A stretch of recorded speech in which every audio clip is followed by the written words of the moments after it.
Ave Maria he Paulie. Henry Francis Lyte, the author of this all-time favorite, was an Irish Anglican clergyman.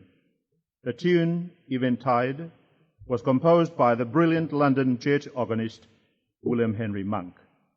Abide with me, fast falls the eventide.